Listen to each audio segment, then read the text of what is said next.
கர்த்தருக்கு பிரியமான சகோதர சகோதரர்களே, ஆண்டவரும் மறுமரட்சகருமாகிய ஆண்டவராகிய இயேசு கிறிஸ்துவின் ஒப்பற்ற நாமத்தினாலே இந்த அதிகாலை வேலைக்கான அன்பின் வாழ்த்துதலை தெரிவித்துக் கொள்கிறேன்.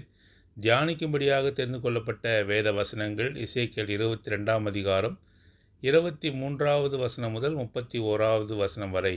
எசேக்கியேல் 22ஆம் அதிகாரம் 23வது வசனம் முதல் 31வது வசனம் வரை. உங்களுடைய வேதாமத்திலிருந்து என்னோடு கூட வாசியுங்கள். எசேக்கியேல் 23வது வசனம் முதல் 31வது வசனம் வரை. கர்த்தருடைய வார்த்தை எனக்கு உண்டாகி, அவர், மனுப்புத்திரனே, நீ தேசத்தை பார்த்து, நீ சுத்தம் பண்ணப்படாத தேசம், கோபத்தின் காலத்தில் மழை பெய்யாத தேசம் என்று அதற்கு சொல்லு.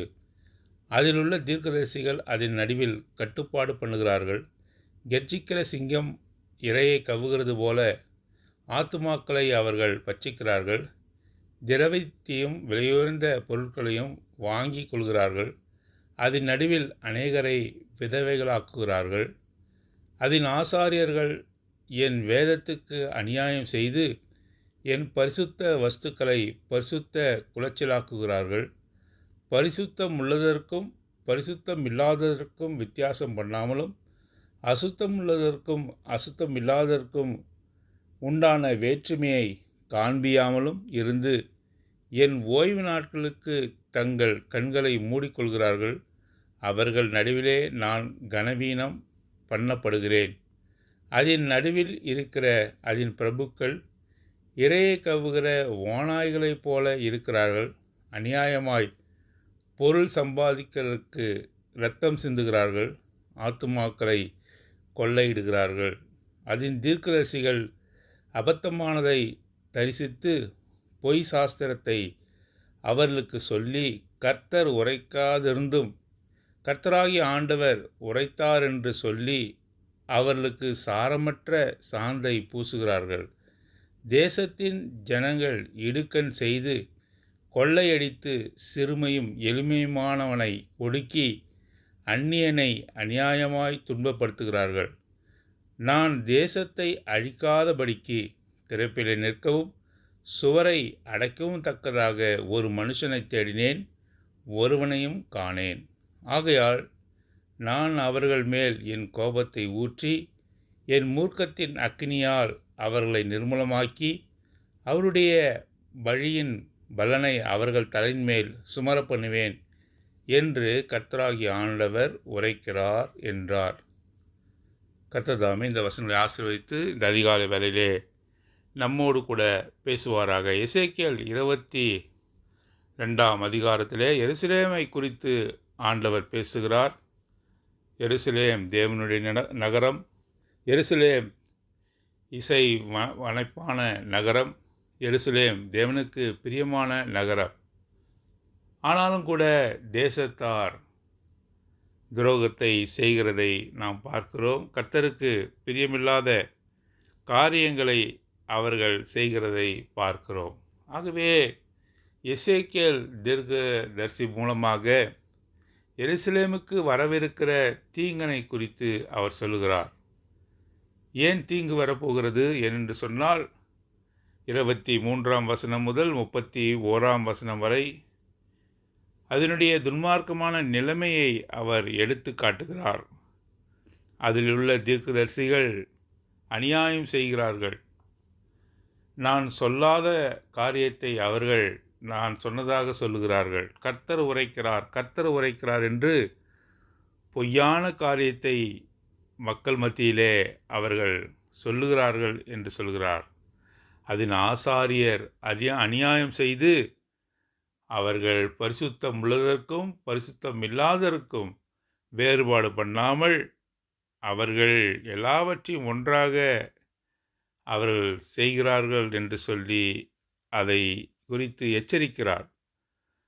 ஆத்துமாக்களை அவர்கள் அழிக்கிறார்கள் என்று சொல்கிறார்.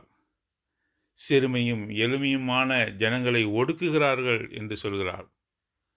ஆகவே இதெல்லாம் இந்த வசனம்லாம் வாசிக்கும்போது இன்றைய சபையை குறித்து இது பேசுவதாக இது காணப்படுகிறது.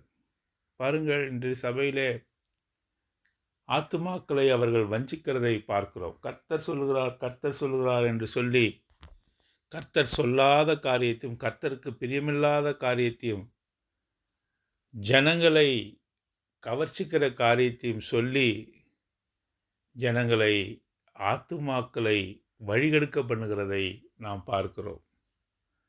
மாத்திரமல்லாமல் சிறியவனையும் எளிமையானவனையும் ஒடுக்குகிறார்கள் என்று சொல்லி பார்க்கிறோம். சாரமற்ற சாந்தை பூசுகிறார்கள். சாரமில்லாத காரியத்தை அவர்கள் ஜனங்களுக்கு செய்கிறார்கள் என்று சொல்லி பார்க்கிறோம். ஆகவே இந்த வசனங்களை படிக்கும்பொழுது இன்றைய சமுதாயத்தையும் இன்றைய சபையின் நிலைமையும் குறித்து இது மிக தெளிவாக பேசுகிறதாக இருக்கிறது. ஆண்டவர் எப்பொழுதுமே ஒளிக்கும் இருளுக்கும் சம்பந்தமில்லை, பரிசுத்தத்துக்கும் அசுத்தத்துக்கும் சம்பந்தமில்லை, விக்கிரகத்துக்கும் தேவனுக்கும் சம்பந்தமில்லை. அவர் பிரிக்கிற தேவனாய் இருக்கிறார். அவர் எல்லாவற்றையும் ஒன்றுபோல கலக்கிற தேவன் அல்ல. அசுத்தத்தை பரிசுத்தத்திலிருந்து பிரிக்கிற தேவனாக அவர் காணப்படுகிறார் என்று சொல்லி வசனங்களில் வாசிக்கிறோம். ஆகவே எருசலேமே எருசலேமே, மிகப்பெரிய அழிவு உனக்கு நேராக வந்து கொண்டிருக்கிறது என்று சொல்லி எசேக்கியேல் நகரத்துக்காக அவன் பரிதாபப்படுகிறான். கர்த்தர் சொன்ன வார்த்தைகளை அவன் சொல்லுகிறான். அப்பொழுது ஆண்டவர் அவனிடத்தில் சொல்லுகிறார், இந்த தேசத்தை அழிக்காதபடிக்கு திறப்பிலே நிற்கவும் சுவரையும் அடக்கத்தக்கதாக ஒரு மனுஷனை தேடினேன், ஒருவனையும் காணேன். ஒரு மனுஷனை கூட காணோம். ஆண்டவர் எப்பொழுதுமே ஜனங்களுக்காக பரிதாபப்படுகிற தேவனாக இருக்கிறார். அவருக்கு ஜனங்களை அழிக்க வேண்டும், நகரத்தை அழிக்க வேண்டும் என்பது அவருடைய சித்தமில்லை. நினிவே பட்டணத்தை கூட அவர் அழிக்க வேண்டும் என்று அவருக்கு சித்தமில்லை. யோனா என்ற ஒரு மனுஷனை நினிவேக்கு சத்தியத்தை சொல்லும்படியாக, அவர்கள் மனம் திரும்பும்படியாக அவர் அனுப்பினார் என்று சொல்லி நாம் பார்க்கிறோம். சோதோமை குமாரா என்ற அந்த பட்டணங்களை, லோத்தை அழிக்காதபடிக்கு அவர்களுக்கு தருணங்களை கொடுத்த தேவன் என்று சொல்லி பார்க்கிறோம். அவற்றையெல்லாம் இந்த சோதோம் குமாரா ஜனங்கள் மறுதலித்தார்கள். துன்மார்க்கத்திற்கு மேல் துன்மார்க்கம் செய்யும்பொழுது வானத்திலிருந்து அக்கினியை இறக்கி நகரத்தை அழித்தார் என்று சொல்லி பார்க்கிறோம். இப்பொழுது கூட எருசலேமினுடைய அக்கிரமம் அங்கே பெருகிற்று என்று சொல்லி எசேக்கியேல் 22 நாம் வாசிக்கிறோம். சொல்லவண்ணாத அட்டுழியங்கள் எருசலேமிலே நிகழ்ந்தது என்று பார்க்கிறோம். இன்று கூட தேவனுடைய இரத்தத்தினாலே மீட்கப்பட்ட சபைகளிலே பல்வேறு காரியங்கள் நடைபெறுகிறதை குறித்து நாம் கேள்விப்படுகிறோம். அவர்கள் பரிசுத்தத்துக்கும் அசுத்தத்திற்கும் அவர்கள் வேறுபாடை காட்டாமல் கர்த்தர் சொன்னார் என்று தீர்க்கதரிசனம் உரைத்து ஜனங்களுக்கு ஏற்ற வார்த்தைகளை பேசி கர்த்தர் சொல்லாததையும் சொல்லி அவர்களை மழுங்கடிக்கிறார்கள். பாருங்கள், சபையிலே பிரிவினை இருக்கிறது.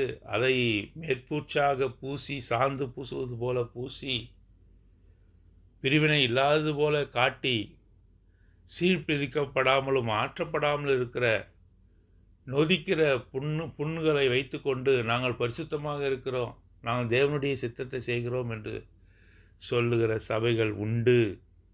மிக தெளிவாக இந்த வசனமெல்லாம் இன்றைய காலகட்ட சபைகளுக்கு பொருந்துகிறதாக இருக்கிறது.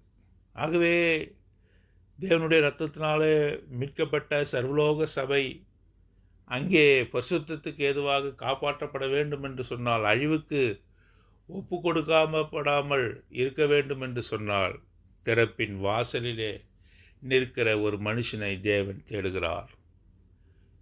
திறப்பின் வாசல் என்றால் என்ன? நான் தேசத்தை அழிக்காதபடிக்கு திறப்பிலே நிற்கவும். அதாவது எருசலேம் என்று சொல்லும்பொழுது அரவணைப்பான நகரம், அதாவது மதில்கள் உடைய நகரம். எதிராளி சுலபமாக அதை தாக்க முடியாதபடிக்கு அரவணைப்பு உடைய நகரம். உயர்ந்த அங்கே மதில்கள் இருக்கக்கூடிய நகரம், ஹெட்ஜஸ், தடுப்புகள் இருக்கக்கூடிய நகரம். ஆனாலும் எருசலேமே எருசலேமே, நீ தாக்கப்படும்படிக்கு உன்னுடைய மதில்களிலே ஓட்டை இருக்கிறது. அதன் ஓட்டை வழியாக அநேகர் உட்புக முடியும். பரிசுத்தமாயிருக்கிறேன் பரிசுத்தமாயிருக்கிறேன் என்று சொல்லி நீ என்ன செய்கிறாய்? உன்னிடத்தில் அசுத்தங்கள் காணப்படுகிறது. தேவ கோபாக்கினை வரப்போகிறது. ஆகவே நகரமே, நீ அழிக்கப்படாதபடிக்கு அந்த திறப்பின் வாசலிலே, விழுந்து போன மதிற் சுவரிலே நின்று அதை அடைக்கும்படியாக ஒரு மனுஷன் வேண்டும் என்று ஆண்டவர் சொல்கிறார். ஒரு மனுஷனுடைய உத்தமத்தின் நிமித்தமாக, ஒரு மனுஷனுடைய பொறுமை நிமித்தமாக, ஒரு மனுஷனுடைய வைராக்கியத்தின் நிமித்தமாக, ஒரு மனுஷனுடைய பரிசுத்தத்தின் நிமித்தமாக, ஒரு நீதிமானுக்காக அந்த பட்டணம் அழிக்கப்படாது என்ற நிலைமையில ஒரு மனுஷனை அவர் தேடினார். எவ்வளவு மன உருக்கமான தேவன்! கோபப்படுகிற அதே வேளையிலே ஒரு மனுஷனாவது பரிசுத்தத்தில் நிற்கவும், நகரத்துக்காக ஜெபிக்கவும் ஒரு மனுஷனை அவர் தேடுகிறார் என்று சொல்லி நாம் பார்க்கிறோம்.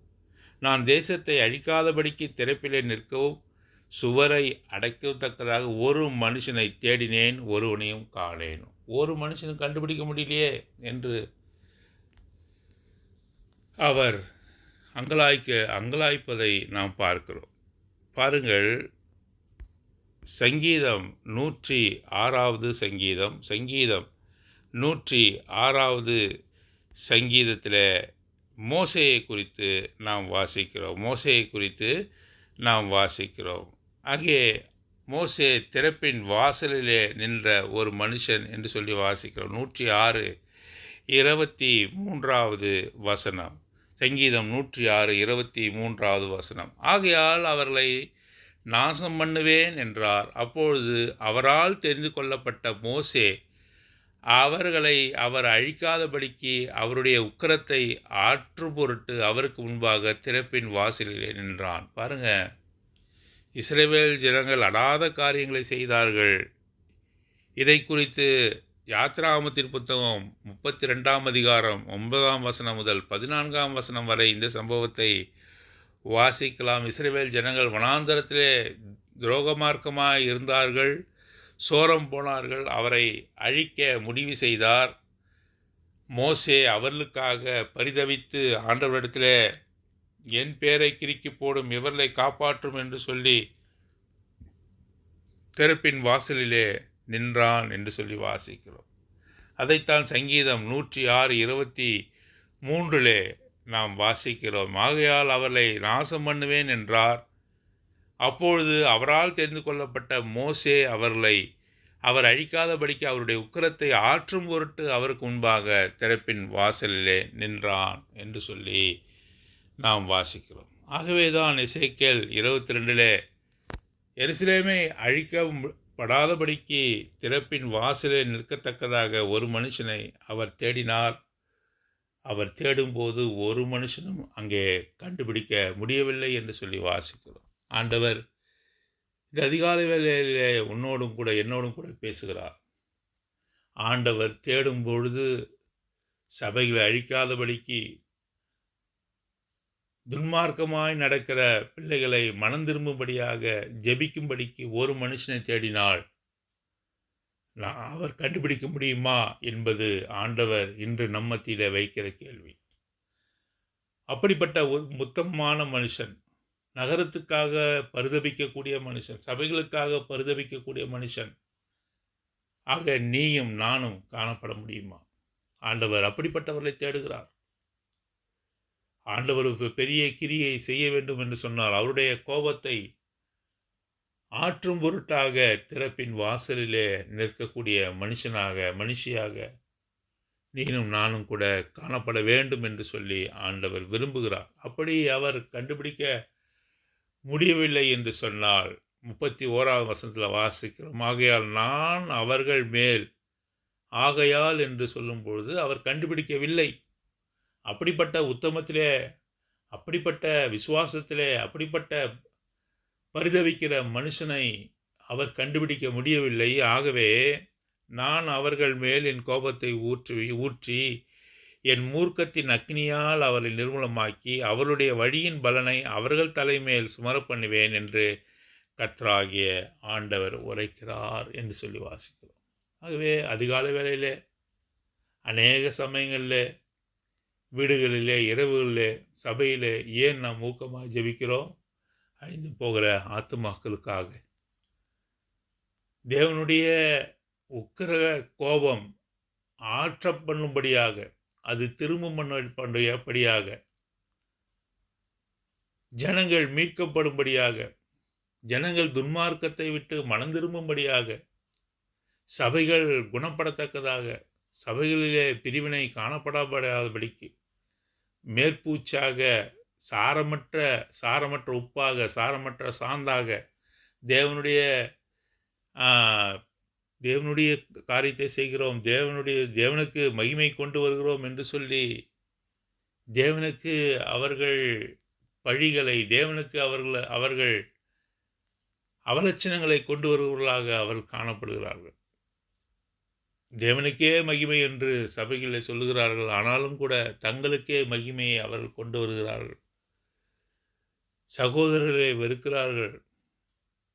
சபையிலே பிரிவினையை உண்டாக்குகிறார்கள். இந்த வசனங்கள்லாம் வாசிக்கும்போது மிக சரியாக சபைகளுக்கு அது பொருந்துகிறதாக இருக்கிறது.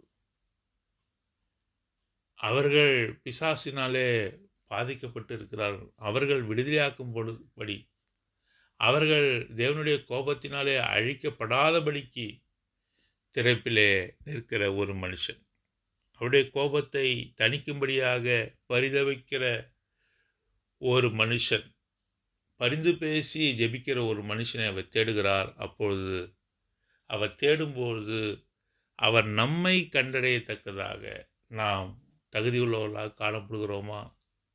அப்படிப்பட்ட ஜபங்களை ஏறெடுக்கிறோமா? அப்படிப்பட்ட சபையாக நாம் இருக்கிறோமா? குன்றில் மேலிட்ட விளக்காக நாம் காணப்படுகிறோமா? இந்த உலகத்துக்கு உப்பாக படுகிறோமா? சாரமற்ற சாந்தாக காணப்படுகிறோமா? நம்மிடத்தில் ஒரு குறைவும் காணப்படாத சபையாக நாம் காணப்படுகிறோமா? தனிப்பட்ட விதத்தில் பரிசுத்தமுள்ளவர்களாக, சாட்சி உள்ளவர்களாக அவர் தேடும்பொழுது ஒரு மனுஷனாக, அந்த வார்த்தை மிக முக்கியம். ஒரு மனுஷனுக்காக அவர் தேடுகிறார். அந்த மனுஷியாக நாம் காணப்பட முடியுமா? ஆண்டவர் நம்மை பார்த்து கேட்கிறார். அப்படிப்பட்ட ஒரு பரிதவிப்பின் ஜெபம், அப்படிப்பட்ட ஒரு பரிந்து பேசுகிற ஜெபம், பிதாவே இவர்களுக்கு மன்னியும் என்று ஆண்டவராகிய இயேசு கிறிஸ்து ஜனங்களுக்காக ஜெபித்தது போல, ஸ்தேவானும் கூட கல்லறியப்பட்டு கொல்லப்படுவதற்கு முன்பாக இந்த பழியை இவர்கள் மீது சுமத்தாதேயும் என்று சொல்லி பழியை தன் மீது ஏற்றுக்கொண்ட பரிசுத்தவானாகிய ஸ்தேவானைப் போல, அப்போஸ்தலனாகிய பவுலைப் போல ஜனங்களுக்காக பரிதபித்து பேசுகிற மனுஷனாக நீயும் நானும் காணப்பட வேண்டும் என்று ஆண்டவர் விரும்புகிறார். அப்படிப்பட்ட மனுஷனாக காணப்பட தேவன் தாமே நமக்கு உதவி செய்வாராக. அன்பும் கிருபையும் உள்ள பரலோக பிதாவே, இந்த அதிகாலை வேலைக்காக ஸ்தோத்திரம். இன்று நீர் எங்கள் மத்தியிலே பேசின நம்முடைய ஜீவனுள்ள வார்த்தைகள் ஒவ்வொன்றுக்காக ஸ்தோத்திரம். ஆண்டவரே, எசேக்கியேல் 22 அதிகாரம் இன்று சபைகளிலே, சமூகத்திலே இருக்கக்கூடிய அவலங்களை அது வெளிச்சம் போட்டு காட்டுகிறது. அது அப்படியே கண்ணாடி போல ஆண்டவரே என்ற காலகட்டத்தில் எங்களுக்கு தெரிகிறது. ஆண்டவரே, நீர் ஆண்டவரே ஒரு பரிசுத்தவானை, ஆண்டவரே ஒரு பரிந்து பேசுகிற மனுஷனை நீ தேடுகிறீர். மோசே திறப்பின் வாசலில் நின்றான் என்று சொல்லி சங்கீதம் 106:23 நாங்கள் வாசிக்கிறோம். அப்படிப்பட்ட ஒரு மனுஷனாக ஆண்டவரை நீ தேடும்பொழுது நகரத்தை அழிக்காதபடிக்கு, சபைகளை அழிக்காதபடிக்கு, சமுதாயத்தை, என்னுடைய மக்களுடைய அவலங்களை பார்த்து நீ அழிக்காதபடிக்கு, அவர்களுக்காக ஒரு மனுஷன் நின்று ஜெபிக்கும்படியாக தேடும்பொழுது, ஆண்டவரே நீர் கண்டடையத்தக்க மனுஷியாக நாங்களும் காணப்பட நீதாமே உதவி செய்தரலாம். உப்பானது தன்னுடைய சாரத்தை இழந்தால் அதை வெளியே கொட்டப்படுவதற்கும் மிதிக்கப்படுவதற்கும் அல்லாமல் வேறு ஒன்றுக்கும் அந்த உப்பு பயன்படாது என்று சொன்னீரே. அப்படிப்பட்ட சாரமுள்ள உப்பாக காணப்பட நீதாம் உதவி செய்தரலும். எப்பொழுதுமே உம்முடைய சமூகத்துக்கு முன்பாக நின்று மோசேயைப் போல ஒப்பு கொடுத்து ஆண்டவரே பரிந்து பேசுகிற ஆண்டவரே ஜெபத்தை நாங்கள் ஏறெடுக்க நீதாம் உதவி செய்யும். எங்களுடைய ஜெபங்களிலே ஆண்டவரை உயிரோட்டம் காணப்பட உதவி செய்தரலும். மெய்யாகவே எங்களுடைய ஜெபங்களை கேட்டு நகரத்தை நீதாமே ரட்சியும். சபைகளை ஆண்டவர் நீதாமே ரட்சியும். ஒற்றுமைப்படுத்தும். சகோதர சிநேகத்தை உண்டு பண்ணும். சபைகள் ஆண்டவரே உமக்கு சாட்சியாக இருக்க நீதாமே உதவி செய்தரலும். சபைகள் அடைக்கல பட்டணமாக காணப்பட நீதாமே உதவி செய்தரலும். ஆண்டவர் சாட்சியை எழுந்து போகாமல் இருக்க நீதாமே உதவி செய்தரலும். மாய்மாலமான சபைகள் காணப்பட வேண்டாம். ஆண்டவரே உமக்கு பிரியமுள்ள சபைகள் அல்லாக நாங்கள் காணப்பட நீதாம் உதவி செய்தரல வேண்டுமென்று ஒப்பு கொடுத்து இந்த ஜெபத்தை அருமையாண்டவராகிய இயேசு கிறிஸ்துவின் ஒப்பற்ற நாமத்தின் மூலம் ஏடுகிறேன் நல்ல பிதாவே.